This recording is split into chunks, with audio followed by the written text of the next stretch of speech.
안녕하십니까. 요양보호사 자격증 한 번 시험으로 끝내기 라니생과 요양보호 수업입니다.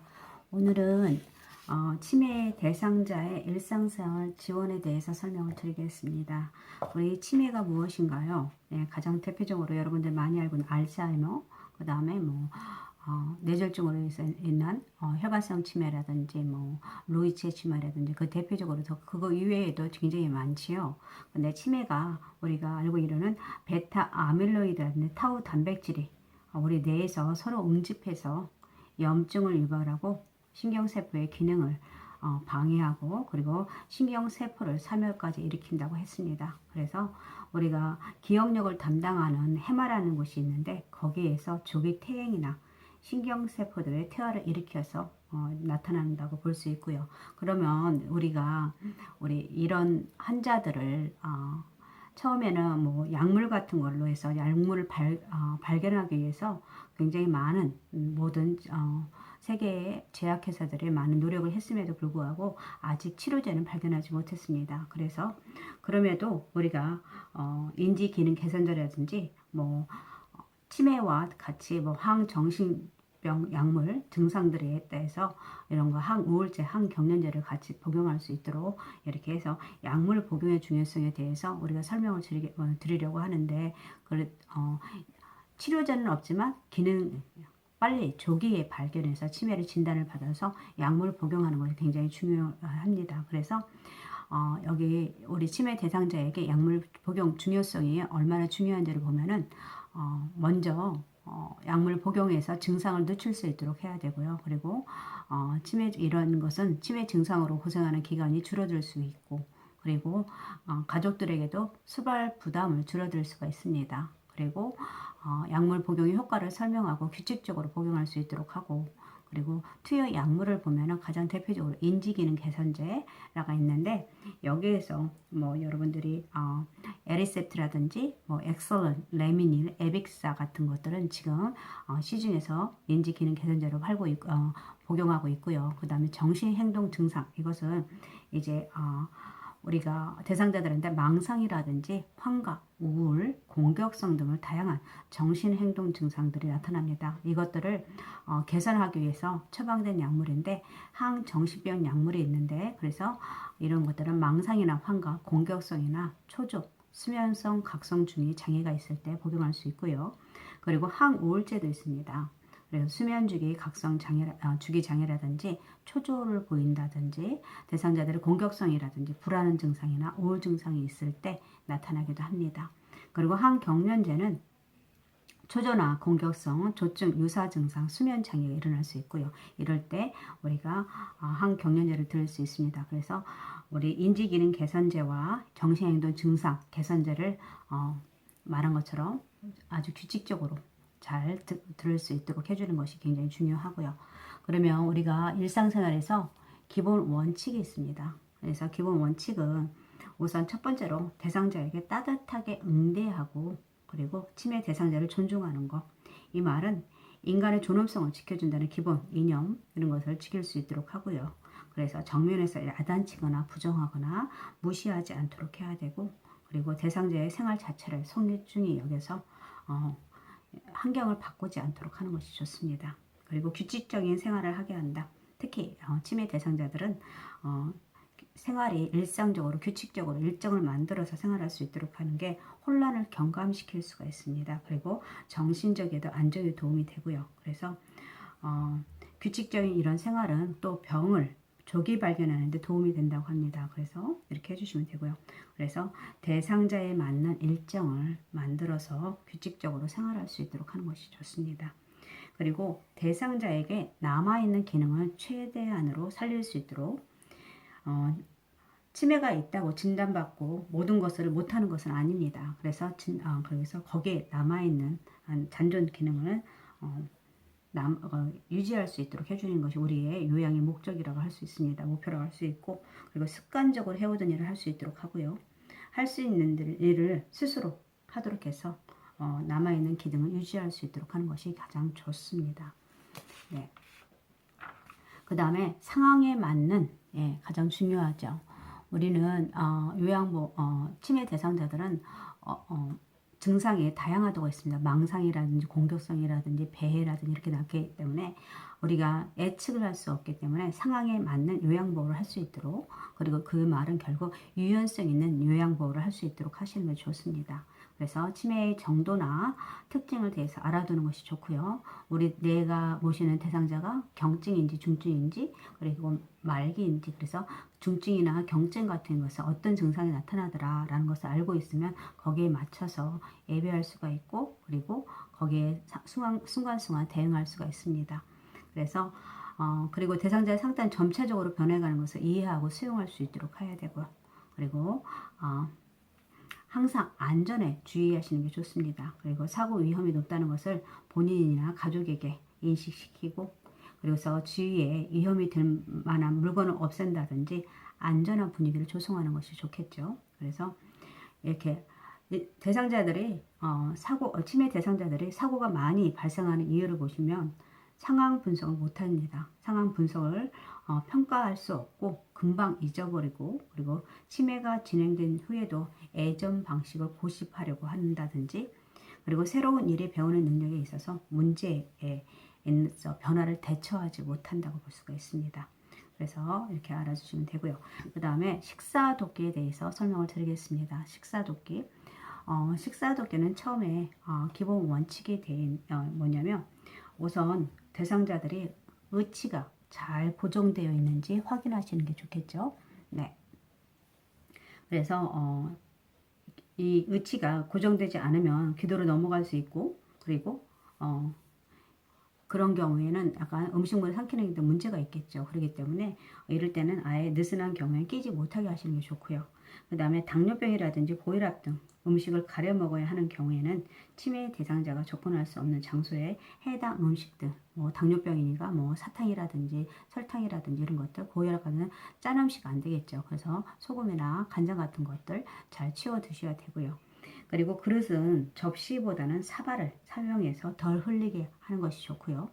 그 다음에 유리 제품보다는 색깔이 있는 플라스틱 제품을 사용하는 것이 약간 깨지는 위험을 예방할 수 있겠죠. 그리고 지금 말한 것처럼 소금이나 간장 같은 양념 등은 식탁에 두지 않는 것이 좋습니다. 그리고 치매 대상자가 씹는 행위를 잊어버린 대상자에게는 질식 위험이 있습니다. 그렇기 때문에 작고 딱딱한 사탕이라든지 땅콩, 팝콘 등은 삼가할 수 있도록, 그리고 잘 저민 고기나 반숙된 계란, 과일, 통조림 등을 갈아서 제공하는 것이 좋고요. 그 다음에 치매 대상자가 묽은과 같은 묽은 음식에 자주 사례를 걸린다고 하면은 좀 더 걸쭉한 액체 음식을 제공할 수 있도록 하는 것이 좋고요. 그 다음에 치매 대상자가 졸려하거나 초조해하는 경우 너무 무리하게 식사를 제공하지 않는 것이 좋습니다. 이렇게 해주시면 될 것 같고요. 네. 돕는 방법에 대해서 설명을 드리겠습니다. 그러면 식사 전에는 우리가 무엇을 준비해야 되냐? 미리 음식 온도를 확인하도록 하는 것이 좋겠죠. 그래서 요양보호사가 미리 확인하도록 하고요. 그 다음에 대상자가 음식을 손으로 먹거나 흘리는 것을 대비해서 식탁보를 비닐 식탁보라든지 식탁용 매트를 깔아주도록 하는 것이 좋고, 그리고 음식 올 때 흘리는 것을 대비해서 턱받이보나 앞치마를 입혀가지고 옷을 깨끗하게 유지하는 것이 좋고요. 그리고 음식을 잘게 잘라서 부드럽게 조리해서 치매 대상자가 쉽게 먹을 수 있도록 해주시는 게 좋습니다.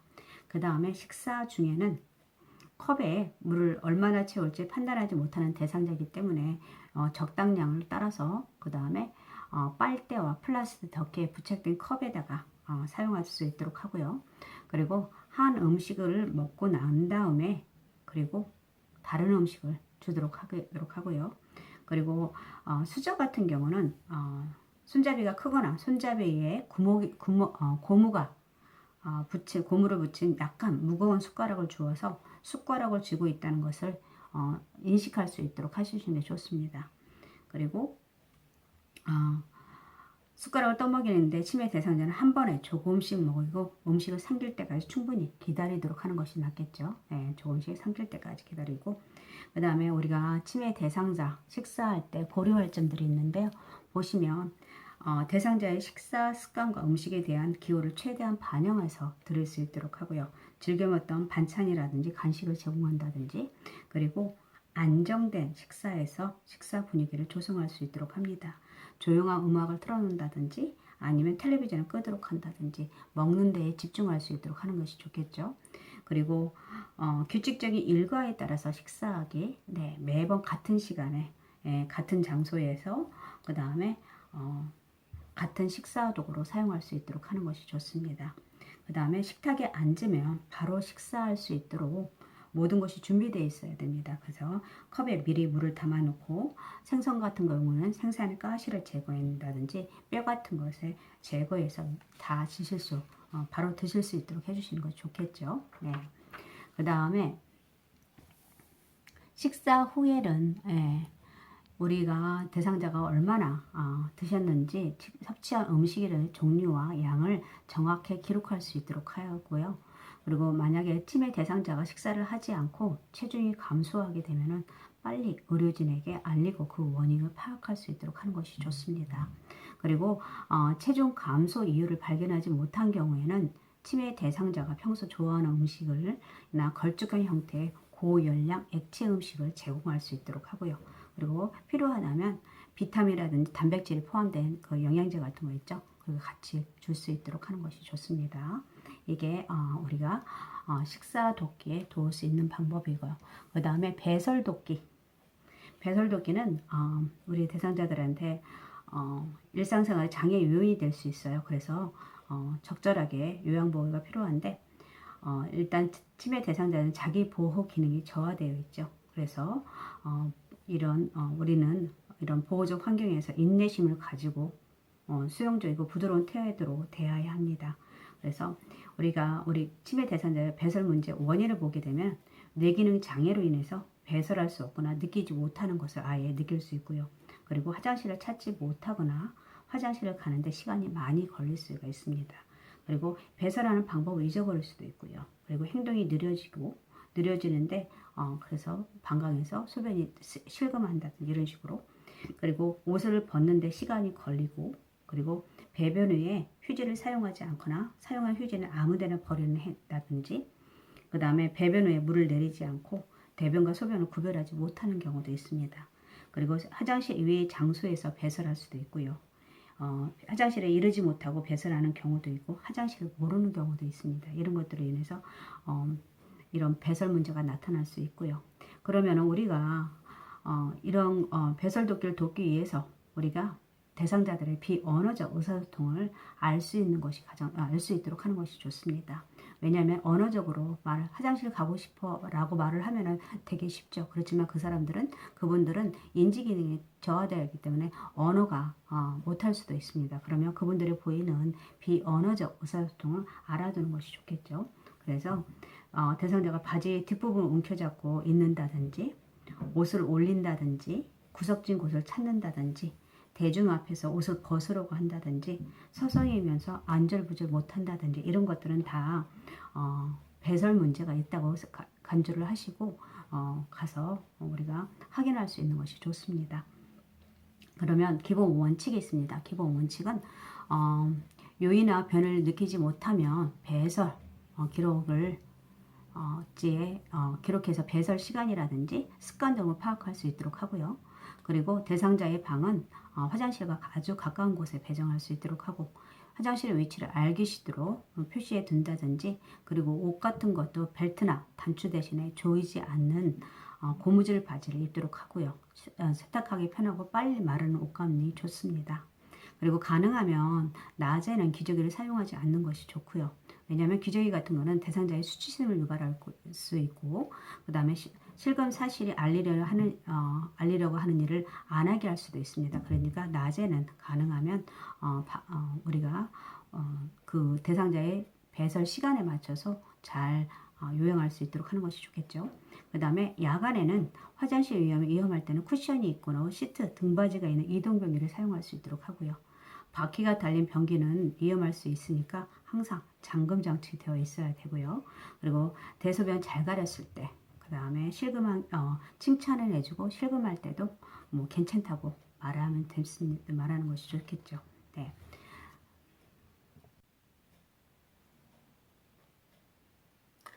그러면 우리 배설 도끼의 돕기 원칙을 돕는 방법에 대해서 설명을 드리겠습니다. 그 다음에 처음에 보시면 공통으로 적용할 것이 있는데, 우리가 식사 전이나 외출 전에 화장실을 이용해서 이용을 유도하는 게 좋고요. 그 대신에 강요는 하시면 안 됩니다.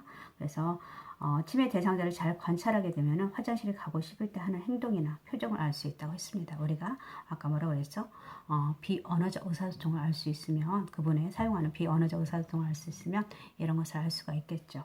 그 다음에 하루 식사량과 수분 섭취를 적당량을 유지하도록 하고, 그리고 배뇨 곤란이 있는 경우에는 야간에는 수분 섭취를 제한하시는 게 좋고요. 그리고 배뇨 곤란이 있는 경우, 그 다음에 항상 부드러운 말로 손동작을 보이면서 뒤처리 방법을 시범을 보여서 치매 대상자 자신이 행동을 옮기게 하는 것이 좋습니다. 뒤처리 처리 방법 알 수 있도록 하고요. 그 다음에 뒤처리 후에도 아무 일도 없었던 것처럼 행동하시는 게 좋습니다. 네. 그러면 실금한 경우에는 우리가 보통 민감하게 반응하지 않도록 비난하거나 화를 내지 않고요. 가능한 한 빨리 더러운 옷을 입도록 갈아입히는 게 좋고요. 그리고 실금으로 젖은 신체 부위는 씻기고 말려서 피부를 깨끗하게 유지하는 게 좋죠. 욕창을 예방할 수 있도록. 그리고 환기를 자주 시키고 요의와 이불을 잘 말려서 실금 후에 냄새를 관리할 수 있도록 하는 것이 좋습니다. 그리고 실금 사건이나 매일의 수분과 음식물 섭취 내용과 배변에 대해서 치매 대상자의 요구 등과 배설 상황을 기록해서 배설 리듬을 확인할 수 있도록 하는 것이 좋습니다. 그리고 배뇨 관리할 때는 소변을 볼 때 방광을 확실히 비우기 위해서 배뇨 위에 몸을 앞으로 구부려서 도와주거나 치골 상부를 눌러주시는 것 좋습니다. 이것은 방광에 잔뇨가 소변이 남아있지 않도록 하는 게 위해서고요. 그리고 요실금 같은 게 있을 때는 스케줄에 따라서 계획된 배뇨 훈련을 할 수 있도록 하고요. 그래서 초기에는 매 2시간마다 배뇨하게 하고 점차 시간이 늘려가면서 낮에는 2시간마다 그리고 밤에는 4시간 간격으로 배뇨할 수 있도록 하는 것이 좋습니다. 그리고 위장 질환이라든지 기타 요인에 의해서 대변을 가리지 못하거나 아니면 변실금이나 설사를 하는 경우 의료인과 상의해서 원인을 확인하고 대변이 무르지 않도록 섬유질 섭취를 조절할 수 있도록 하는 것이 좋습니다.